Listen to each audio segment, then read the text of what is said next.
नमस्कार, स्वागत है आपका बिग फाइट लाइव में। आपके साथ मैं हूं श्वेता मिश्रा। प्रदेश में एक बार फिर गुर्जर आरक्षण आंदोलन का ऐलान हो चुका है।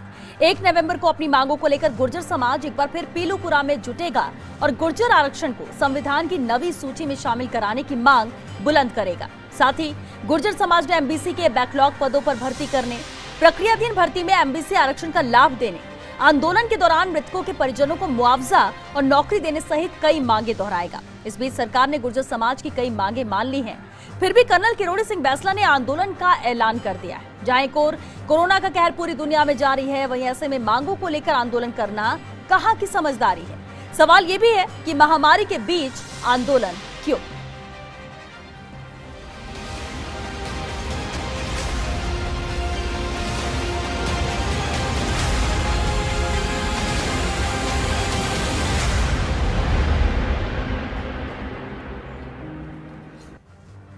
जितना मिला सरकार से वो नहीं स्वीकार, मांगों को लेकर गुर्जरों की फिर से यलगार। झुलसा नदी मरुधरा को आरक्षण की आग, महामारी के बीच आंदोलन का आगाज। सबसे बड़ा सवाल, जब संवेदनशील है सरकार तो फिर क्यों ये यलगार। साथ ही जब दुनिया भर में फैली है महामारी तो आंदोलन कहां की है समझदारी।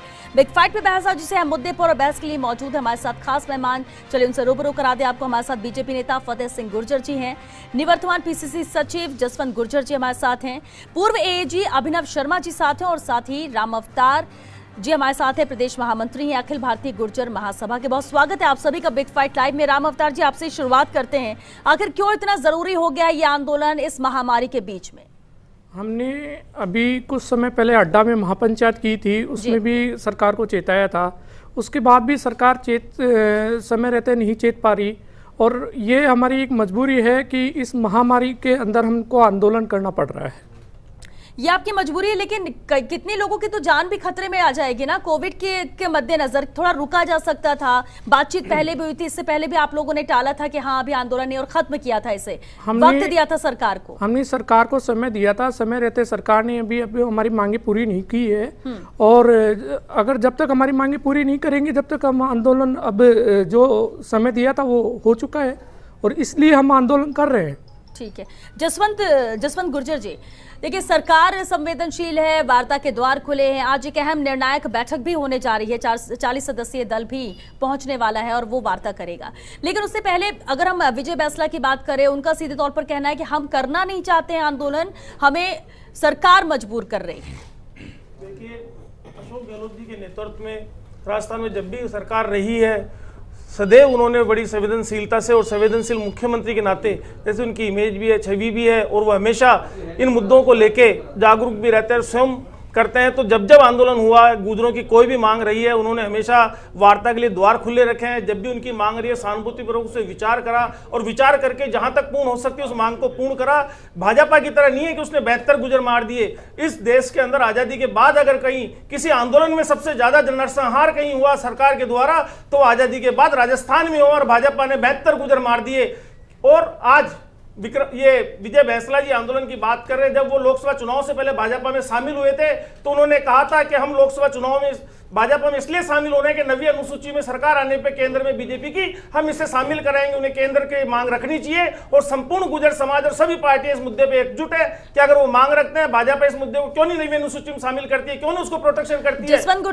राजस्थान में नहीं, दिल्ली में होना चाहिए, इंडिया गेट पे। लेकिन अभी आपने जो कहा कि बीजेपी ने 72 गुर्जर मारती है, वो वही आंदोलन है और जब भी गुर्जर आंदोलन की बात आती है वही तस्वीरें जहन में ताजा हो जाती है और इसलिए डर लगता है कि इस तरह का आंदोलन होने से पहले इसको रोक देना चाहिए, क्योंकि जो तस्वीरें पुरानी थी वो बहुत ही भयावह थी।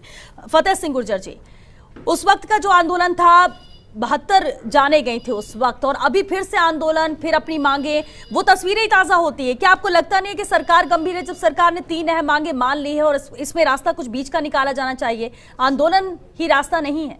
श्वेता जी, मैं आपकी बात से सहमत हूं कि आंदोलन ही कोई रास्ता नहीं है। जो ये कोविड काल चल रहा है, इसको मद्देनजर रखते हुए मैं कम्युनिटी से पहले अपील करूंगा कि डिस्टेंस की पालना करते हुए कहीं ऐसा नहीं हो कि हमारी कम्युनिटी इससे स्प्रेड हो जाए। मेरी अपील है मेरी कम्युनिटी से कि आप थोड़ी संवेदनशीलता बरतते हुए इस आंदोलन को करें। और मैं गहलोत साहब को भी कहूँगा, कांग्रेस पार्टी के सभी लीडर्स को कहूँगा, सचिन पायलट साहब से आग्रह करूँगा कि जब आपने 2019 में इन लोगों से समझौता किया कि हम आपकी बैकलॉग की 35,000 भर्तियां भरेंगे और हम आपको 5% का जो एमबीसी का आरक्षण है वो नियमित रूप से देंगे। आज विषय नवी अनुसूची का नहीं है श्रेया जी, नवी अनुसूची का विषय देखिए जसवंत जी मैंने आपको नहीं टोका, जसवंत जी ऐसे डिबेट में नहीं हुआ करता, सुनने की और दूसरी जानकारी देखिए आप गहलोत साहब के कसीदे पढ़िए, मुझे तकलीफ नहीं है। देखिए आपको एक जानकारी और दे दूं, आपने कहा ना कि आजादी के बाद किसी कम्युनिटी के लोग मरे, मैं आपकी जानकारी दुरुस्त कर दूं, आपको अपडेट कर दूं। महाराष्ट्र में बंजारा जाति ने आंदोलन किया एमबीसी में आने के लिए, 286 लोग उनके मरे और उस टाइम आदरणीय मुंडे साहब मुख्यमंत्री हुआ करते थे। राजस्थान में सही हुआ। मैं ऐसे कह रहा हूं, देखिए ऐसा है आज देखिए आज बीजेपी का कहना सही है कि बेहतर सही किए है उन्होंने, गलत किया है फतेह सिंह जी। ठीक है, लेकिन देखिए आप दोनों के ऊपर जिम्मेदारी कांग्रेस और बीजेपी के नेता तो आप हैं ही, लेकिन साथ ही गुर्जर समाज से भी हैं। अब ये समाज का ये तो दोनों तरीके से सोच के जरा आप वैसा जवाब दीजिएगा, क्योंकि राजनीतिक कब से इस मुद्दे को झेल रही है फतेह सिंह जी, कम्युनिटी इस मुद्दे को कब से झेल रही है। मैं आपको दो टूक में कहना चाहता हूं श्वेता जी, ये कम्युनिटी के साथ पार्टियां नहीं कर रही है, एक्चुअली कांग्रेस के जो अंदरूनी लड़ाई नेताओं के बीच में है उसका खामियाजा सिर्फ और सिर्फ इस गुर्जर कम्युनिटी को मिल रहा है। कैसे जरा ये बता दीजिए, कैसे अंदरूनी लड़ाई कांग्रेस की और ये गुर्जर कैसे? एक और पहलू मैं आपको बताऊं, 2018 के चुनाव में राजस्थान के गुर्जरों ने एक तरफा सचिन पायलट के नाम पे कांग्रेस को वोट किया और बीजेपी का एक भी गुर्जर प्रतिनिधि इस विधानसभा में पहली बार नहीं पहुंचा। आप देखिए कम्युनिटी के साथ कितना बड़ा धोखा, और आज आप सरकार में बैठे हैं। सरकारें स्थायी नहीं हुआ करती हैं और राजा का धर्म हो जाता है कि प्रजा के साथ न्याय करें। चलिए ठीक है, आपने एक आरोप तो लगाया, लेकिन जरा इसे बेहतर तरीके से अभिनव शर्मा जी से समझते हैं। अभिनव जी, जब कानून की बात आती है, सरकार यहाँ पर 3 मांगे मान चुकी हैं, उनकी जितनी मांगे हैं वो मानने की बात कही जा रही, नवी सूची में शामिल करने की बात की जा रही है, वो केंद्र के हाथ में है, राज्य सरकार केंद्र को खत लिखेगी, दोबारा खत लिखने की बात कही जा रही है। अब यहाँ पेच कहाँ फंस रहा है? क्या राज्य सरकार के हाथ में वो करना नहीं चाहती है, या जो उनके हाथ में था वो कर चुकी है, आगे केंद्र सरकार या आगे दूसरे रास्ते निकालने की जरूरत है? देखिए श्वेता, पिछली भाजपा सरकार के दौरान 1% आरक्षण इनको दिया गया और जो कानून में संशोधन किए गए उसमें ये प्रावधान कर दिया गया कि इनको 1% आरक्षण जो है वो 50% की सीमा के अंदर दिया जाए और उसके 50% की सीमा में देने के बाद में उस आरक्षण का जो संशोधन मसौदा था उसमें संशोधन ये किया गया कि ये कॉन्स्टिट्यूशन में ये प्रावधान है कि आप 50% की सीलिंग से ऊपर नहीं जा सकते। जो कॉन्स्टिट्यूशनल मैंडेट प्रावधान जो विभिन्न न्यायालयों के निर्णयों से आया है निकल करके, उसकी वजह से बार बार ये जो अमेंडमेंट्स लाए, चाहे वो किसी भी रूप में हो, एसबीसी के रूप में लेकर के आए या एमबीसी के रूप में लेकर के आए, जहां 5% दिया वो स्ट्रक डाउन हुआ। उसको हमने वर्तमान में एक चुनौती दे रखी है, जो कि जोधपुर में इस वक्त माननीय उच्च न्यायालय जो राजस्थान हाईकोर्ट है, हमारे उस उच्च न्यायालय की जोधपुर पीठ के अंदर उसकी सुनवाई होनी है 3 तारीख से, और उस पर पिछली सुनवाई के अंदर भी एक स्टे की प्रार्थना पत्र के ऊपर बहस हुई कुछ अन्य याचिकाओं में, न्यायालय ने उसको विस्तार से सुना है। और विषय यहाँ ये आ रहा है कि जो पहले 1% आरक्षण दिया गया था उस 1% को बढ़ा करके अब 5% कर दिया। पहले ये कहा गया था कि हम बाद में बताएंगे, क्योंकि कानून में ये कहा गया, जो इनको एमबीसी का आरक्षण दिया गया उसमें ये कहा गया कि अंतिम रूप से कि हम इनको आरक्षण देने के लिए बाध्य हैं, और उसमें कितना दिया जाएगा ये एग्जीक्यूटिव ऑर्डर से बताएंगे। एग्जीक्यूटिव ऑर्डर के माध्यम से 1% आरक्षण दिया गया और कोर्ट में ये आश्वासन दे दिया गया कि हमने 1% दे दिया, जो कि 50% की सीमा के अंदर है। इसलिए जो न्यायालय में उस वक्त तत्समय जो भी चुनौतियां लंबित थी वो समाप्त हो गई, कोर्ट ने उन पिटीशंस को खत्म कर दिया। लेकिन 2015 से जब मुकदमा चला आ रहा है और वो याचिकाएं लंबित हैं सुप्रीम कोर्ट में, और सुप्रीम कोर्ट ने ये कहा था राज्य सरकार को कि आप जो भी करना चाहे वो करें, लेकिन 50% की सीमा से बाहर जाकर के न करें। तो ये एक वस्तु स्थिति अंतरिम आदेश के रूप में थी, लेकिन फिर भी सरकार ने अब कानून में जो संशोधन किया, जिस पर सारा विवाद आता है, वो ये है कि उन्होंने 1% आरक्षण को हटा करके अब जो कानून है उसी में संशोधन करके प्रावधान कर दिया कि 5% आरक्षण जो है वो गुर्जर समुदाय को दिया जाएगा। लेकिन सबसे इंटरेस्टिंग बात यह है कि ये जो कानून आया है उसका जो आधार था, जो गर्ग कमेटी की रिपोर्ट है उसमें, और जितनी भी रिपोर्टें उससे पूर्व की हैं, सभी स्तर पर गुर्जर कम्युनिटी का बार बार ये कहना है कि हमें 5% आरक्षण जो दिया जाना चाहिए वो 50% की सीलिंग के अंदर अंदर दिया जाना चाहिए। हमें कहां एडजस्ट करना है ये सरकारों को देखना है। अब सरकारें कुछ अगड़ी जातियां जो अभी पिछड़ा वर्ग के अंदर हैं, जिनको अगड़ी जातियां माना जा रहा है पिछड़ा वर्ग में भी, उनकी वजह से उस आरक्षण को काट करके नहीं देना चाहती हैं, ये एक इच्छा शक्ति की बात है। लेकिन वस्तुस्थिति ये है कि गुर्जर समाज हमेशा से ये कहता है, रिपोर्टों का भाग है। किया जाएगा अभिनव शर्मा जी कि उनको काट कर इधर इनको एंट्री दी जाती तो भी तो विवाद है। ये सारा विवाद ही इसी चीज का है।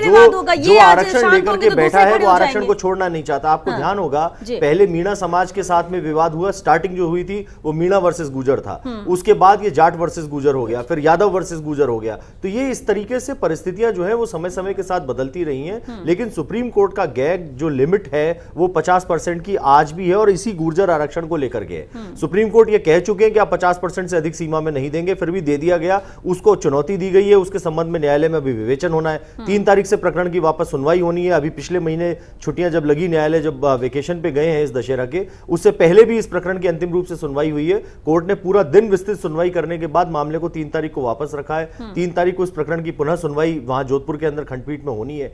तो ये प्रक्रिया भी चल रही है। लेकिन ऐसी स्थिति में मैं समझता हूं कि कभी कभार दबाव की राजनीति के रूप में भी इस प्रकार के आंदोलन किए जाते हैं और छदम रूप से न्यायिक प्रक्रिया जो है उसके ऊपर एक प्रेशर बाहर आउटसाइड से ये बनाने की कोशिश है कि भाई गुर्जर आरक्षण चल रहा है, इस मामले की त्वरित सुनवाई हो जाए। तो ये सुनवाई होनी चाहिए। हम भी ये कह रहे हैं, हमने न्यायालय को भी ये कहा समय समय पर कि इस प्रकरण की शीघ्र सुनवाई होनी चाहिए। और मैं समझता हूं अब 3 तारीख से चूंकि सुनवाई होनी है, उसके कंटेम्परेरी आपका ये जो आयोजन हो रहा है वो संभवतः हो रहा है उसकी वजह से। राम अवतार जी, अब जब इस मामले को लेकर सुनवाई थोड़ा और रुका जा सकता था, थोड़ा देखा जा सकता था कि आगे क्या होता है इस मामले को लेकर।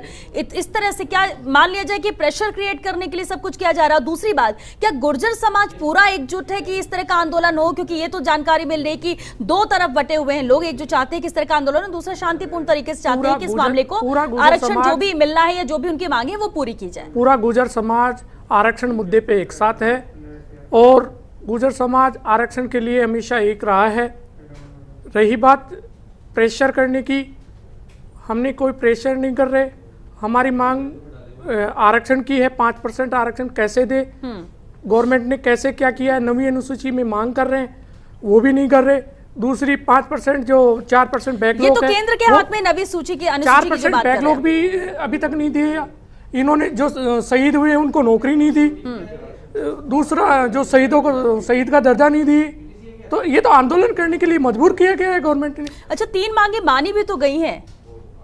ये तो पहले भी मान सकते थे। 3 मांगे तो मानी भी गई है कि हाँ इसे पूरा करेंगे। अब अगर आप बोल रहे कि 100 अगर 2 कदम सरकार आगे बढ़ रही है, 2 कदम समझे अगर गुर्जर समाज भी, तो चीजें रास्ता निकलेगा ना। अगर आप अड़ जाएंगे कि हमें पूरा 100% जो हमने मांगे कही है वो हो, नहीं तो हम आंदोलन करेंगे। और आंदोलन गुर्जर समाज का ही था जो पुराना था, और ऐसे में कितने लोगों को आप लोगों ने गवाया, समाज के लोगों की जान गई, उसको भी तो ध्यान में रखना है। अभी एक आंदोलन के लिए कहा है कर्नल साहब ने। कल अखिल भारतीय गुर्जर महासभा की दिल्ली में एक पूरे हिंदुस्तान के गुर्जर समाज को बुलाया गया है, वहाँ पे भी एक मीटिंग की गई जा रही है कि आंदोलन के ऊपर क्या 1 तारीख को आंदोलन होना चाहिए नहीं होना चाहिए, इसको लेकर भी चर्चा की जाएगी। क्योंकि महामारी का बहुत बड़ा होगी मीटिंग दिल्ली में कम्युनिस्ट क्लब है उसमें बुलाई गई है, जिसमें पूरे संपूर्ण गुर्जर समाज के संगठनों को बुलाया गया है और हमारे राष्ट्रीय अध्यक्ष दीपक पुरुषोत्तम पाटिल जी ले रहे हैं। और इसमें निर्णय लिया जाएगा कि आगे कैसे क्या हो, कि सोशल डिस्टेंसिंग का पालन हो या क्या किस तरीके से किया जाएगा। ठीक है फतेह सिंह। श्वेता जी,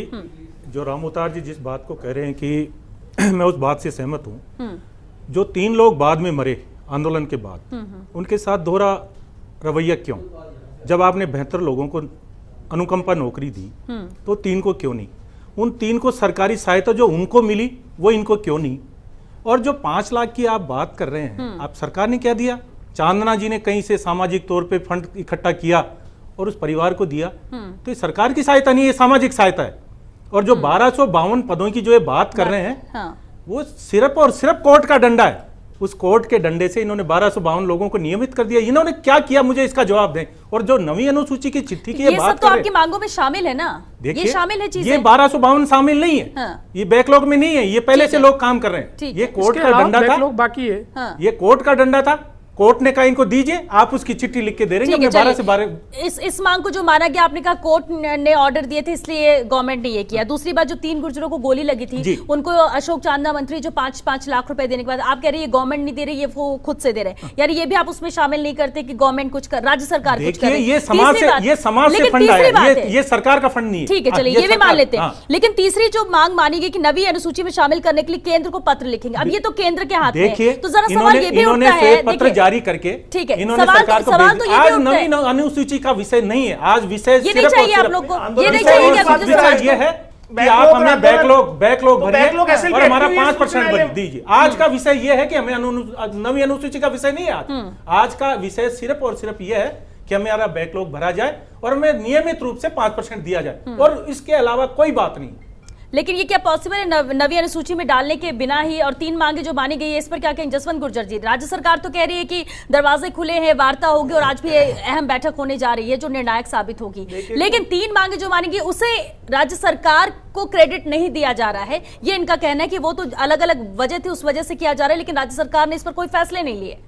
देखिए फतेह सिंह जी, कुछ राजनीतिक मजबूरी हो सकती है कि वो क्रेडिट नहीं दे रहे हैं, किंतु आज कुछ गुजर समूह नहीं, मजबूरी होंगी तभी आप क्रेडिट नहीं दे रहे हो। नहीं तो सरकार ने खुले मन से, खुले दिल से वार्ता के लिए गुजरों को बुलाया है, और कुछ गुजर समूह सरकार से मिल भी रहे हैं। कमेटी के सम्मानित सदस्य अशोक चांदना जी ने जो कहा कि सामाजिक संगठनों और समाज के द्वारा हम जो 5 लाख की सहायता दे रहे हैं, तो उसके अंदर वार्ता के द्वारा निकल सकता है कि हम सरकार से और क्या विशेष सहायता दे सकते हैं, आंदोलन से उसका रास्ता नहीं निकल सकता। दूसरी 1252 लोगों को जो नियमानुसार उनको जो नियुक्तियों का जो उनका जो टाइम था उसके अनुसार के अलावा 35,000 भर्तियां हैं, 4% जो बैकलॉग है। और बैकलॉग की जो बात हो रही है एसएलपी सुप्रीम कोर्ट में विचाराधीन है, तो जो कोर्ट के अंदर कई विसंगतियां हैं, कई कोर्ट के निर्णय अटके हुए हैं, तो उन सबको ऊपर न्यायालय के द्वारा ये सारे निर्णय बैठकर वार्ता से हो सकता है। रेल की पटरी रोकने से, रास्ते रोकने से इन बातों का निर्णय नहीं निकल सकता। ये हम लोगों को समझना चाहिए। और सरकार जब खुले मन से बैठी है, खुले दिल से सरकार बैठी है कि आइए आप बात करिए, आप अपनी बात रखिए, हम खुले मन से बैठे हैं, तो समाज के हमारे जो नेता हैं उनको बड़ा दिल रखते हुए सरकार के साथ वार्ता करनी चाहिए। ठीक है, राम अवतार जी, आपने कहा कि जितना वक्त दिया जाना था वो दिया गया, वो वक्त पूरा हो गया, मांगे नहीं मानी गई और इसलिए मजबूर हैं आप लोग ये आंदोलन करने के लिए। लेकिन अभी आपने कहा कि कल भी बैठक होगी, निर्णय लिया जाएगा, यानी ये तय है कि आंदोलन करना ही है, या आज इंतजार किया जा रहा है कि आज जो अहम निर्णायक बैठक है उसके बाद जैसी स्थिति बनेगी वैसा स्टेप उठाया जाएगा? उसके कल की जो बैठक होगी उसके बाद में तय किया जाएगा कि आंदोलन होगा या नहीं होगा। महासभा, सभी संगठनों के महासभा के पदाधिकारी उसमें शामिल होंगे या नहीं होंगे, कल की मीटिंग में तय होगा। ठीक है, मीटिंग में तय होगा। लेकिन राम अवतार जी, आपको क्या लगता है, लगातार जिस तरह से आप भी एक अहम जिम्मेदारी निभा रहे हैं समाज को देखते हुए, बैठकें भी लगातार जारी रहती है, क्या आपको नहीं लगता है कि थोड़ा और वक्त देना चाहिए था? या क्योंकि इतना ही नहीं कि आप लोगों के मुद्दे और मांगे, दूसरी तरफ कोरोना काल भी चल रहा है, कोविड, इकट्ठा इतने सारे लोग होंगे, ठीक है, आंदोलन करने में, और जब छोटी छोटी चीजें होती है तो लोग ध्यान नहीं रख पाते। आपको लगता है कि आंदोलन के दौरान लोग सब एहतियात बरतेंगे? सरकार उकसाने का कार्य कर रही है। क्या भारतीय जनता पार्टी और कांग्रेस की मीटिंगें नहीं हो रही? वहां पर आए दिन धरने प्रदर्शन कर रहे हैं, तो क्या गुर्जर समाज अपनी मांग को लेकर महापंचायत नहीं कर सकता? ठीक है, इन्होंने आंदोलन अभी हड्डा में महापंचायत की इन्होंने केस दर्ज करवा दिए उन लोगों पे। इससे पहले क्या जयपुर में नहीं हुए थे? हमने मांग की कि क्या सीएम साहब के ऊपर कार्रवाई नहीं होनी चाहिए। हमने राज्यपाल जी को ज्ञापन दिया है इसके बारे में। लेकिन अगर आप लोग फिर इकट्ठा होंगे और फिर एपिडेमिक एक्ट उसके हिसाब से, तो फिर कुछ मामले दर्ज हो जाएंगे, फिर कुछ कार्रवाई की जाएगी। क्या गुर्जर समाज के लिए कार्रवाई होगी? अभिनव शर्मा जी, अब जहां पर अगर कानून की बात आती है, कार्रवाई किए जाने की बात आती है, नियम का उल्लंघन किया जाता है, उसके तहत जो कार्रवाई होनी चाहिए वो किया जाएगा। अब इसके बाद ये ध्यान में क्यों रखा जाएगा कि ये गुर्जर आंदोलन है इसलिए इसमें कुछ नहीं करना है? ये बिल्कुल सही बात है। देखिए, सरकार के ऊपर महती जिम्मेदारी है इस वक्त, और मैं समझता हूँ कि चाहे वो किसी भी पार्टी की सरकारें रही हो, लेकिन जिस विषम परिस्थितियों से इस वक्त पूरा देश नहीं पूरी दुनिया गुजर रही है कोविड-19 की चुनौती से, उस परिस्थितियों के बीच में इस प्रकार के आयोजन, इस प्रकार के आंदोलन न केवल समाज के लिए बल्कि वर्ग विशेष के लिए जो आंदोलन पर बैठेंगे उनके लिए भी हानिकारक हो सकते हैं। तो ये एक बहुत बड़ी चुनौती है और सरकार को कानूनी कार्रवाइयाँ तो करनी पड़ेंगी। सरकारें अपनी जगह पर अपनी उचित कार्रवाई जो होगी वो करेगी, लेकिन अगर गुर्जर आंदोलन है या गुर्जर कम्युनिटी को नाराज नहीं करना है, ये सारी चीजें बैक ऑफ द माइंड रख करके कार्रवाई की जाएगी, तो फिर मैं समझता हूं कि फिर तो वो बहुत ज्यादा पूरी सोसाइटी के लिए एक जिसे कहते हैं कि एक भयावह स्थिति हो जाएगी। ऐसी परिस्थितियों में गवर्नमेंट को कोई ना कोई स्ट्रिक्ट एक्शन भी लेना पड़ेगा। बिल्कुल, और तैयारी गवर्नमेंट कर भी रही है कि अगर ऐसा होता है तो किस तरह से इंतजाम होने चाहिए, सुरक्षा के लिहाज से पुलिस का जाब्ता कैसा होना चाहिए। तो ये सब सिर्फ तैयारी इसलिए कि अगर कोई ऐसी स्थिति होती है और वो स्थिति हो भी जाएगी या शांतिपूर्ण रहता है, ये तो अभी पहले से कोई कुछ कह नहीं सकता। राम अवतार जी, बिल्कुल शांतिपूर्ण तरीके से आंदोलन होगा और हम हमेशा शांति प्रिय तरीके से आंदोलन किए हैं, करते आए हैं और करते रहेंगे। लेकिन आप लोगों की इस आंदोलन की वजह से आम जन भी तो बहुत परेशान होता है। आप लोग शांतिपूर्ण तरीके से, लेकिन बहुत सारी चीजें हैं जो अवरुद्ध हो जाती है, जो लोगों का जो रोजाना की चीजें होती हैं, कई बार वो दिक्कतें होती हैं, आम जन प्रभावित होता है। सिर्फ समाज के लोगों के लिए नहीं, ये तो एक समाज की बात हो गई। ये सरकार को सोचना चाहिए कि गुर्जर समाज को हमेशा आंदोलन क्यों करना पड़ रहा है, ये एक बार में उसका समाधान क्यों नहीं कर देते, हमेशा आंदोलन करवाने के ऊपर रहते हैं। अभिनव शर्मा जी, अगर ये इतना आसान होता तो शायद फैसला हो चुका होता। देखिए, आसान इसलिए नहीं है क्योंकि कई बार इच्छा शक्ति जो होती है वो बड़ी रोल प्ले करती है। और मैं समझता हूं कि वर्तमान में जो सरकारों ने निर्णय लिया, जिस प्रकार से दबाव के अंदर निर्णय होता है तो वो हमेशा गलत ही होता है। और सरकार ने दबाव के अंदर ही, एक आंदोलन के प्रेशर के अंदर ये निर्णय लिया कि 5% आरक्षण देना है, बिना सोचे समझे 5% आरक्षण दे दिया। जो नेता थे उन वक्त उन्होंने अपना सेहरा बनाने के लिए कि हाँ भाई हमने आरक्षण दिलवा दिया, आरक्षण मिल गया, लेकिन ये नहीं देखा कि उसकी संवैधानिकता की वस्तुस्थिति क्या है। और वर्तमान में आज आप पार्टी की तरफ से बैठे हैं और वो ये कहते हैं कि साहब सुप्रीम कोर्ट में मैटर पेंडिंग है, हाई कोर्ट में मैटर पेंडिंग है। अगर वो मैटर पेंडिंग है, अगर आप ये मानते हैं, तो सुप्रीम कोर्ट ने तो कहा था आपको कि 50% की सीमा से ऊपर आरक्षण नहीं देना है, फिर क्यों दिया आपने? जब आप सुप्रीम कोर्ट के आदेशों की आज दुहाई दे रहे हैं आरक्षण के आंदोलन को न होने देने के लिए, तो फिर आपने 50% की जी शर्मा के मैटर में जब आपका यहाँ याचिका लगी सुप्रीम कोर्ट में, उसकी एसएलपी पेंडिंग है, खुद सरकार गई एसएलपी में और सामने से याचिकाएं लगी और सुप्रीम कोर्ट में उस पेंडिंग याचिका के दौरान सुप्रीम कोर्ट ने कहा कि हम स्टे जरूर करते हैं। बिल बन रहा था, बिल के दौरान वो लिटिगेशन आया, उस पर सुप्रीम कोर्ट सरकार गई, सरकार खुद आदेश लेकर के आई कि 50% की सीमा से अधिक नहीं जाएगा। जब ऐसे आदेश आए हैं कि आप 50% की सीमा से अधिक नहीं देंगे आरक्षण, फिर आपने 5% का पिटारा खोला, आपने खुद ने पूरा कानून बदल करके नए सिरे से आपने उसमें प्रावधान को बदल दिया।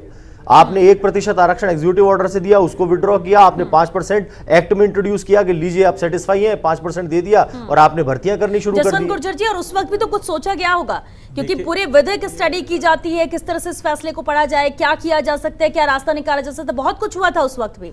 देखिए, जब भी कांग्रेस की सरकार रही है उसको दोहरी मार झेलनी पड़ती है। एक तरफ आंदोलन होता है और दूसरी तरफ भाजपा के आरएसएस के अनुवासिक संगठन के कुछ अधिवक्ता मित्र जो है वो एसएलपी दायर करते हैं, एक याचिकाएं लगाते हैं और इस गुजरों के खिलाफ और आरक्षण को रोकने के लिए भाजपा की सोच में नहीं है कि आरक्षण को जड़ से खत्म करना चाहती है। आरएसएस की सोच है कि आरक्षण नाम की कुछ रहना नहीं चाहिए। आज ये सरकारी चीजों का जो निजीकरण हो रहा है वो एक तरीके से आरक्षण को खत्म करने की उस प्रक्रिया का एक पार्ट है। कमेटी की रिपोर्ट आपके सामने आई थी, वो हो रहा है। उस कमेटी की रिपोर्ट में गुजरों की मांग ये थी, भाजपा से 50% के भीतर गुजर आरक्षण 50 के अंदर मांगा की आवश्यकता है कि गुजर समाज को उसका विधिक अधिकार नहीं दिया जा रहा। गुजर समाज अगर मांग कर रहा है 5% की, आप दे क्यों नहीं देते? जब आरक्षण ने मांगा, पूरे समाज ने मांगा, समाज ने मांगा, आपकी रिपोर्ट कहती है, घर कमेटी की रिपोर्ट कहती है कि आप 5% आरक्षण दीजिए लेकिन 50% की सीमा में दीजिए। तो आपके आयोग ने 5% से ऊपर की आरक्षण की अनुमति नहीं दी आपको। आपके पास रिकमेंडेशन नहीं है, जो आपके पास रिकमेंडेशन नहीं आई वो रिकमेंडेशन आपने इंप्लीमेंट क्यों करी? संविधान के दायरे में देखिए, आवाज दबाने से कुछ नहीं होता, आवाज दबाने से कुछ नहीं होता। सवाल ये है, देखिए आपके सामने कमेटी की रिपोर्ट थी और रिकमेंडेशन थी ओबीसी कमीशन की। ओबीसी कमीशन की रिकमेंडेशन ये थी कि 50% अभिनव जी, मैं आपको आपकी जानकारी दुरुस्त कर दूं। आप अभी कह रहे हैं कि 50% से ऊपर आरक्षण नहीं दिया जा सकता। देश में ऐसे 4 राज्य हैं जहां 50 से ऊपर की सीमा है और वहां लोग आराम से उस आरक्षण का लाभ उठा रहे हैं। सरकार की मनसा, आपने एक बहुत अच्छी बात कही, दृढ़ इच्छा शक्ति हो तो कुछ भी किया जा सकता है। महाराष्ट्र के अंदर दिया वो, तमिलनाडु में शेड्यूल 9 के अंदर है आरक्षण। प्लीज आप सुन लीजिए, कोई शेड्यूल 9 में नहीं है। आप अपनी जानकारी जी, मेरी जानकारी बिल्कुल, मैं आपको सही कह रहा हूं। तमिलनाडु के अंदर शेड्यूल 9 है। इच्छा शक्ति सरकारों की होनी चाहिए। गहलोत साहब को सोचना चाहिए, इच्छा शक्ति के साथ साथ नियम के अंतर्गत भी होना। अगर अभी आप फैसला बदल के कुछ कर ले, कल को उन्हीं चीजों पर आपने दिया 5%, 50 से ऊपर। हाँ, आपने दिया, यही बात अभिनव जी ने भी अभी कही कि आपने क्यों दे दिया। ठीक है, उस टाइम कानून कहां गया था? आपके जो कानूनविद थे, जो विशेषज्ञ थे, वो कहां थे? आज आप गुर्जरों के साथ जो अन्याय कर रहे हैं ये तर्कसंगत नहीं है। आपको अपना, आप प्रदेश के मालिक हैं, आपको इसको गंभीरता से ले, रोज पब्लिक को कब तक रोड पे लाओगे? ठीक है, और अच्छा ठीक है, एक और जवाब दे दीजिए, क्या आंदोलन से हो जाएगा सब कुछ? आंदोलन पहले भी बहुत हुए हैं, क्या कुछ देखा है? राजस्थान ने, पूरे देश ने गुर्जर आंदोलन के लिए फेमस हो चुका है। देखिए साहब, जिंदा कौमें हमेशा अपने अधिकार के लिए लड़ती है और लड़ेगी। आंदोलन करेंगे फतेह सिंह जी, पार्टी में मांग बिल्कुल, उठाएंगे अपनी में, बिल्कुल उठाइए, उठाइए, अनुसूची में मांग कर रहे हैं। आप उठा रहे हो उस बात आपको को, उठाना नहीं चाहिए। आप अपनी पार्टी के मंच पे बात उठा रहे हो, ये आप कह रहे हो घोषणा पत्र में आपने कहा है ये गुर्जरों को लोकसभा चुनाव में लगे जिंदा कौमें है, ये भीख नहीं मांगती, ये जिंदा कौमें भीख नहीं मांगा बिल्कुल करती, सही, हक अधिकार मांग रही है, लेंगी। अपना हक मांग रही है। हक चलिए मांग ठीक है, रही। ठीक है, फतेह सिंह जी हक मांग रही है वो, और उन्हें देना चाहिए। सरकार अगर नहीं कर रही तो सवाल तो 25 सांसदों पर भी उठेगा। देखिए साहब, क्यों आज नहीं? जो मैं इस बात को डाइवर्ट नहीं करना चाहता, श्वेता जी, मैं बात को डाइवर्ट नहीं करना चाहता। सरकार के हाथ आज का में जो आंदोलन है, आज का आंदोलन सिर्फ और सिर्फ इस बात के लिए कि हमारे 35,000 लोगों को नौकरी नवी दे। अनुसूची के ठीक है, लिए नवी अनुसूची से कोई मतलब नहीं है। आज राम मांग अवतार नहीं जी, है, नवी आज मांग अनुसूची की सिर्फ और जरूरत सिर्फ नहीं ये है। है। नहीं है, मांग है हमारी नवी अनुसूची की भी मांग है कि गवर्नमेंट नवी अनुसूची के लिए भी भेजे, और केंद्र गवर्नमेंट भी उसमें नवी अनुसूची आज में मैंने डालने की बैसला कोशिश साहब को करे। सुना है, आपके टीवी पे सुना है, आपके चैनल पे सुना है। नहीं, उन्होंने कहा, फतेह सिंह जी, आज गलत बात है, नवी का अनुसूची कोई की विषय मांग नहीं है हमारी। अभी 7 बजे सुना मैंने। आज विषय सिर्फ बैकलॉग का है, केवल आज बैसला मेरे जी की नहीं, 5% समाज का है, के और मेरे 3 लोग संगठनों की मरे, भी मांग है कि उनको नवी सरकारी अनुसूची में डाला जाए। ठीक है, ये एक अहम सवाल थे। बिल्कुल, राम अवतार जी ने कहा कि सिर्फ बैसला जी ने जो कह दिया वही नहीं है, समाज क्या कह रहा है वो अहमियत रखते हैं, और इसलिए आमजन भी समझना चाहता है कि वाकई में ये जो मांगे हैं वो गुर्जर समाज चाह रहा है या फिर कुछ चुनिंदा लोग चाह रहे हैं। बहरहाल चर्चा इस पर आगे भी हम जारी रखेंगे, लेकिन फिलहाल यहाँ रुकेंगे एक छोटे से ब्रेक के लिए। जल्द हाजिर होते हैं इस ब्रेक के बाद, आप बने रहिए हमारे साथ।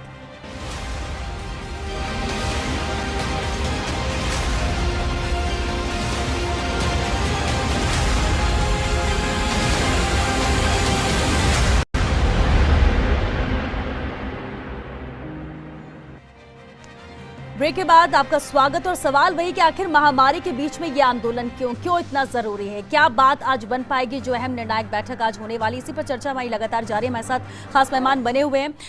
राम अवतार जी, कितनी उम्मीद इस बैठक को लेकर लग रही? देखिए, मांगे हैं, हक की बात आप कर रहे हैं, सरकार आप कह रहे हैं कि उनकी मंशा नहीं है, लेकिन अब सबकी नजर इसी बैठक पर टिकी हुई कि 40 सदस्यीय दल है, वो पहुंचेगा, वार्ता होगी। कितनी उम्मीद आपको लग रही है? उम्मीद, हमें सकारात्मक उम्मीदें हैं कि इस मीटिंग में कुछ न कुछ हल निकल के बाहर आएगा और सरकार कुछ हमारी मांगे पूरी करेगी। ठीक है, फतेह सिंह जी, अब बैठक होने जा रही है, समाज के लोग हैं और समाज भी कहीं ना कहीं दो धड़ों में बटा हुआ नजर आ रहा है। हर कोई हक तो चाहता है, लेकिन रास्ता, हर कोई एक ही रास्ते पे जाना नहीं चाहता है कि बस आंदोलन कर दिया जाए। अब फिर भी क्या समाज ये चाहता है कि सरकार के साथ बात हो और टेबल पर ही बात हो? क्योंकि अगर आंदोलन भी किया जाएगा, इसके बाद भी आपको टेबल टॉक करनी ही पड़ेगी, वार्ता के लिए आना ही पड़ेगा, और उससे बेहतर ये है कि पहली बातचीत हो जाए। देखो, आंदोलन का समाप्ति तो समझौते से होती है, मैं इस बात से सहमत हूँ। और जो 2 धड़ों की बातें की जा रही है, मुझे जानकारी नहीं कि इसमें 2 धड़े हैं, 4 धड़े हैं। धड़े कोई सिर्फ और सिर्फ केवल गुर्जरों के लिए आरक्षण मुद्दा है, कोई धड़े नहीं है, किसी आरक्षण नेता के मुद्दा साथ है, नहीं है। इसके आंदोलन साथ पूरी कम्युनिटी गुर्जर खड़ी है। समाज आरक्षण के साथ है। राम अवतार जी, थोड़ा हम नहीं वोट टोक रहे आपको, ठीक है, ठीक है। धड़े नहीं है। देखिए, मुद्दा एक है आरक्षण, उसके साथ पूरी कम्युनिटी है। हम तो राजस्थान की सरकार से, गहलोत सरकार से यही कह सकते हैं कि संवेदनशीलता से सोचते हुए, आप बहुत संवेदनशील नेता हैं, आप गांधीवादी नेता भी बनते हैं, पर कई मुद्दों पे जो आपका चेहरा निकल के बाहर आता है, जो दोहरा रवैया आप कम्युनिटीज के साथ करते हैं। आपने अभी मीना के विवाद के लिए आपने आगे बढ़ के काम किया, तो ये एमबीसी का 5% का मुद्दा भी आप अपना। लेकिन आपको ऐसा क्यों लगता है कि दूसरे, अगर हम समाज में के लिए उतने ज्यादा अटेंटिव या फिर बहुत ज्यादा मुखर हैं और गुर्जर समाज के लिए नहीं? ऐसा तो नहीं है। जब भी कोई नेता या फिर जिसके हाथ में कमान भी होती है पूरे प्रदेश की, उसको तो पूरी 36 कौम को साथ लेकर चलना है, समस्या सबकी सुननी है, जहां जो संभव हो सकता है वो होना है। फिर इस पर सवाल क्यों? देखिए, जो करता है वो दिखता है, उन्होंने किया वो दिख गया। उन्होंने गुर्जर कम्युनिटी के साथ, एमबीसी कम्युनिटी के साथ वैसा नहीं किया। आप देख रहे हैं, मीना ने अभी इन दिनों कहीं नहीं कहा कि हमारा मीना का विवाद है। गुर्जर पिछले 2 साल से, जब से आप 2018 से सरकार में आए, जब से रोड पे आ रहा है, आपके साथ वार्ताएं कर रहा है, आप उनको समझौता भी करते हैं, उनको विश्वास भी देते हैं, कमिटमेंट भी करते हैं कि हम आपका बैकलॉग भरेंगे, आपका 5% भी देंगे, हम आपके मर्द जो है आश्रित हैं उनको सरकारी सेवा में जगह भी देंगे। फिर उनके साथ धोखा क्यों, बार बार क्यों? ठीक है, आपको लगता है कि बार बार धोखा हो रहा है? 2 साल से वही मांगे, वही बात, वही आंदोलन। जसवंत गुर्जर जी, देखिए कहीं कोई धोखा नहीं हो रहा है गुजरों के साथ। जब भी फिर ये क्यों मान रहे हैं? फिर ये क्यों मान रहे हैं? कांग्रेस की सरकार आई धोखा है, नहीं होता तो गुजर राजस्थान क्यों में, रोड पे आता? राजस्थान में जब भी कांग्रेस की सरकार आई है, जब भी कोई बात समाज ने, किसी भी समाज ने कोई बात रखी, उसको सुना है, उसको पूरे करने के प्रयास किए हैं। जबकि भाजपा की सरकार के अंदर जिस समाज ने आंदोलन करा, चाहे बनियों ने करा, ब्राह्मणों ने करा, गुजरों ने करा, कहीं गोलियां चलाई है, कहीं लाठियां चलाई है और कुचलने का प्रयास करा है। चलिए सर, और इस वक्त मीटिंग को लेकर एक अपडेट आ रहा है, वो भी बता दें आपको। गुर्जर नेताओं के साथ जयपुर में मीटिंग होने जा रही है। आज बेहद ही निर्णायक बैठक ही रहेगी। खेल मंत्री अशोक चांदना के निवास पर यह अहम बैठक होगी और कुछ देर बाद ही गुर्जर नेता यहां पर पहुंचेंगे। खेल मंत्री अशोक चांदना के निवास पर यह बैठक का आयोजन किया गया है। मंत्री अशोक चांदना और रघु शर्मा भी इस मीटिंग में मौजूद रहेंगे। पूरी कोशिश यहां पर रहेगी कि बात बन जाए, मांगों पर सहमति बन जाए। जो मांगे मानी जा सकती, 3 मांगे सरकार मान चुकी है, लेकिन इसके बावजूद भी गुर्जर समाज जो है, जो चाह रहा है, उस पर कहीं से कोई रास्ता निकले और शांतिपूर्ण तरीके से वार्ता हो, सकारात्मक हो, बात बने और आंदोलन की स्थिति यहां पर ना बने, ये जरूर सरकार की तरफ से मंशा नजर आ रही है। लेकिन मीटिंग का आयोजन किया गया है। भरतपुर के बयाना से ही इस वक्त एक और बड़ी खबर है। आरक्षण को लेकर क्षेत्र के नेहरा इलाके के 5 पटेलों की सकारात्मक पहल भी देखने को मिली है। 41 सदस्यीय प्रतिनिधि मंडल कुछ ही देर में जयपुर पहुंच रहा है। प्रतिनिधि मंडल में शामिल यादराम सरपंच ने यहां पर संकेत दिए हैं। फर्स्ट इंडिया न्यूज को दिए सकारात्मक रुख अख्तियार करने के संकेत। गुर्जर समाज की मांगों पर सरकार का रवैया भी सकारात्मक बताया है। कर्नल किरोड़ी बैसला को समाज का सर्वमान्य नेता उन्होंने बताया और साथ ही कहा कि सरकार के समक्ष पुरजोर तरीके से गुर्जर समाज की मांगे रखी जाएंगी। मांगे नहीं माने जाने पर अहिंसक तरीके से आंदोलन किया जाएगा। ये उन्होंने जरूर, यानी सकारात्मक रुख इख्तियार किया है। ये जो उन्होंने अपनी बात रखी है वो भी कि हम हिंसक नहीं होंगे, हम खुद हिंसा का रास्ता नहीं अपनाना चाहते हैं, आंदोलन भी नहीं करना चाहते हैं, लेकिन आंदोलन करना मजबूरी तब होगा जब सरकार बात नहीं मानती है। अभिनव जी, ये साफ बात की उन्होंने, क्योंकि देखिए जब आंदोलन होता है तो कब हिंसा का रूप ले ले कुछ कहा नहीं जा सकता, लेकिन पहले से उनका यही कहना है कि हमारा पूरी तरह से मोटिव है कि अहिंसक तरीके से यह आंदोलन किया जाए अगर आंदोलन की स्थिति बनती है तो। हाँ, बिल्कुल सही है। आंदोलन हमेशा अहिंसक ही होने चाहिए और अपनी आवाज़ को पुरजोर शब्द से रखने के लिए लोकतंत्र की खासियत है। और मैं समझता हूँ कि जब तक आप विरोध नहीं होंगे, विरोधी सुर नहीं होंगे, तब तक लोकतंत्र का मज़ा भी नहीं है। और आंदोलन के लिए सड़कों पर आना पड़े और वो भी तब जबकि आपके लिए प्रावधान है, मैं नहीं समझता कि वो एक उचित चीज़ है। किंतु उस प्रावधान में जब प्रावधान किया गया है तो उसको संरक्षित कैसे किया जाए, ये एक सवाल है। 5% आरक्षण वर्तमान में दिया जा रहा है क्योंकि आपने कानून में प्रावधान कर दिया, 5% का आरक्षण डाल दिया। सवाल केवल इतना सा है कि वो 50% की सीलिंग से ऊपर जा रहा है। इस सीलिंग को मराठा में अभी जो एकदम से ये आंदोलन या जो समय है वो चूज इसलिए हो रहा है क्योंकि सितंबर के अंदर, सितंबर माह में सुप्रीम कोर्ट ने आरक्षण जो मराठा रिजर्वेशन दिया गया था, उस मराठा रिजर्वेशन को जो 50% की सीमा को क्रॉस करके आगे चला गया था, उसको स्टे कर दिया और मैटर लार्जर बेंच के सामने, सुप्रीम कोर्ट की कॉन्स्टिट्यूशनल बेंच के सामने भेज दिया गया है।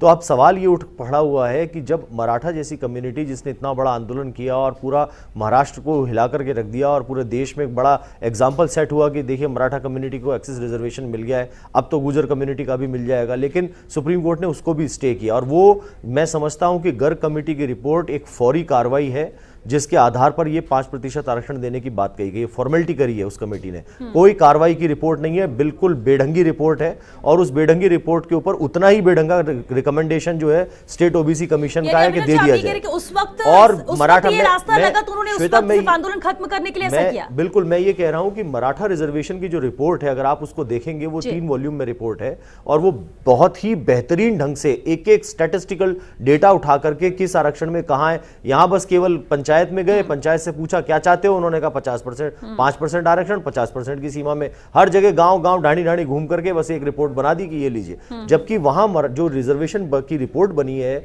महाराष्ट्र के अंदर, वो बहुत ही क्वांटिफाइड डाटा के साथ में बनी थी। उसके बावजूद अगर वो आरक्षण सुप्रीम कोर्ट ने स्टे कर दिया तो मैं समझता हूं कि अब ये राजस्थान के अंदर जो 4% का आरक्षण एक्सेस में जाता है उसके ऊपर तलवार लटकी हुई है। अब चूंकि प्रकरण की सुनवाई वापस शुरू हो गई है, सुप्रीम कोर्ट ने इसमें अचानक से स्टे कर दिया है, तो इन सारी परिस्थितियों में एक भय व्याप्त हुआ है गुर्जर समुदाय में अचानक से कि भाई कहीं ऐसा ना हो कि कल को सुनवाई के दौरान हमारे भी आरक्षण के ऊपर कोई स्टे लग जाए, ये आरक्षण क्वैश हो जाए। तो इसलिए सरकार के ऊपर एक दबाव ये बनाया जा रहा है कि इसको किसी प्रकार से नवी अनुसूची में शामिल करके, अब और कोई रास्ता तो है नहीं क्योंकि सरकार 50% से नीचे की सीमाओं में ना तो जाट आरक्षण को काटना चाहती है, ना अन्य कोई ओबीसी आरक्षण को काटना चाहती है। तो ऐसे में उन आरक्षण को काटे बिना इनको 5% देकर के एडजस्ट करना 50% की सीमा में अपने आप में बड़ा दुष्कर कार्य है।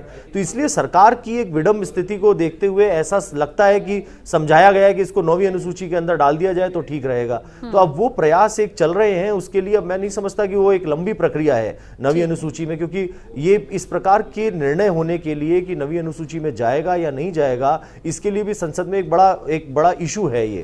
तो अब वो देखना पड़ेगा कि कास्ट पर्टिकुलर जो है उस पर्टिकुलर कास्ट को लेकर के 9वीं अनुसूची में जाया जा सकता है, या एक वो इतना बड़ा संवर्ग है राज्य का जिसको वो 9वीं अनुसूची में शामिल करना चाहता है केंद्र या नहीं चाहता है। तो ये एक बड़ा विषय है, लेकिन तब तक जब तक कि वो 9वीं अनुसूची में उसको प्रोटेक्शन नहीं मिलता इस आरक्षण को, तब तक के लिए ये एक वल्नरेबल जिसे कहा जाता है, एक चुनौतीपूर्ण स्थिति के अंदर अभी आरक्षण की स्थिति है। और जब 4 तारीख, ऐसे में तो अहम यही कि पहले 9वीं अनुसूची में से शामिल किया जाए और उसके बाद ही रास्ता वो अगर प्रोटेक्शन आ जाता है तो फिर ये एक्ट अपने आप में प्रोटेक्ट हो गया। फिर तो राजस्थान तमिलनाडु की स्टेज में आ जाएगा जहां पर 9वीं अनुसूची में आरक्षण देकर के आपने उसको बढ़ा रखा है, कहीं पर 78 है, कहीं पर 68 है, कहीं पे जो इस प्रकार के आरक्षण है, तो वो 9वीं अनुसूची से प्रोटेक्टेड आरक्षण है वो। लेकिन आप ये देखेंगे कि जिस क्षेत्र के लिए वो आरक्षण दिया गया है वो पूरा का पूरा, जैसे हमारे यहाँ पे प्रतापगढ़ है या अन्य क्षेत्र है, वो टीएसपी एरियाज है, पूरा का पूरा ट्राइबल बेल्ट है, कंप्लीट बेल्ट ही ट्राइबल है। तो इस प्रकार के आरक्षण है वो उन आरक्षणों को प्रोटेक्शन दिया जाता है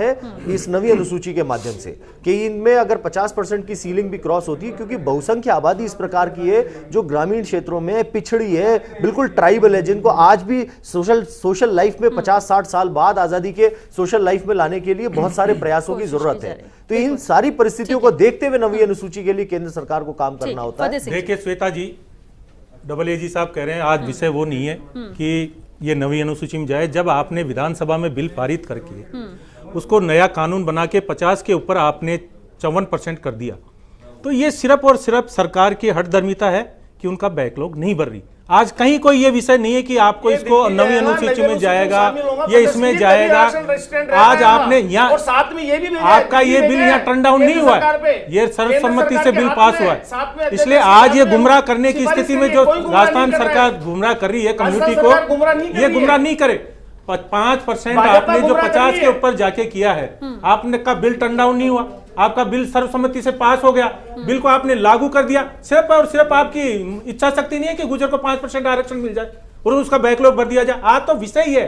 जसवंत जी देखिए, बैकलॉग के लिए अभिनव जी ने भी कहा दिल्ली के अंदर पेंडिंग है, जब तक वो पेंडेंसी क्लियर नहीं होती है उसके बिना कुछ निर्णय नहीं हो सकते। और फतेह सिंह जी, राजस्थान में सरकार आने के बाद पहला अध्यादेश पारित हुआ, विधानसभा से पारित होने के बाद बहुमत से दिल्ली, और उन्होंने गुर्जरों को आरक्षण मिला। साथ ही केंद्र सरकार के लेटर भी लिखा है, जब बात हुई है केंद्र सरकार के ऊपर दबाव बनाने की बात हुई है, 2 बार चिट्ठी दे दी, परंतु केंद्र सरकार क्यों नहीं गुर्जरों को आरक्षण देना चाहती, भाजपा क्यों नहीं गुर्जरों का सुनवाई कर रही है, जबकि लोकसभा चुनाव में गुर्जरों ने पूरे तन मन से समाज ने इनको साथ दिया।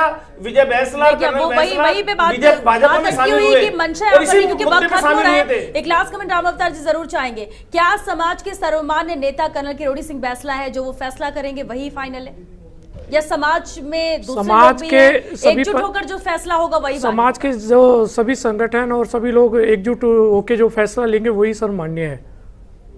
चलिए ठीक है, क्योंकि वक्त खत्म हो चुका। बहुत शुक्रिया आप सभी का इस चर्चा में शामिल होने के लिए। लेकिन बेहद अहम है और अहम सवाल यही कि आखिर महामारी के बीच इस आंदोलन की जरूरत क्यों? गुर्जर समाज कहता है कि हमारा हक है, हम अपना हक लेंगे। 2 साल से लगातार हमसे जो वादे किए गए हैं, जो कहा गया था उस वक्त उसे पूरा नहीं कर रही सरकार की मंशा नहीं है, हमें मजबूर किया जा रहा है यहाँ पर कि हम आंदोलन करें। लेकिन इसके बावजूद भी आज रात को अहम बैठक होने वाली है, ये निर्णायक बैठक होगी। इसमें फैसला क्या होता है और वो फैसला ही तय करेगा कि वाकई में बात बनती ही सकारात्मक रहता है और आंदोलन की स्थिति नहीं आती, या फिर 1 तारीख को गुर्जर समाज आंदोलन करेगा। नजर इस बैठक में सभी की है। चलिए 6 बिग फाइट लाइव में आज के लिए बस इतना है। नमस्कार।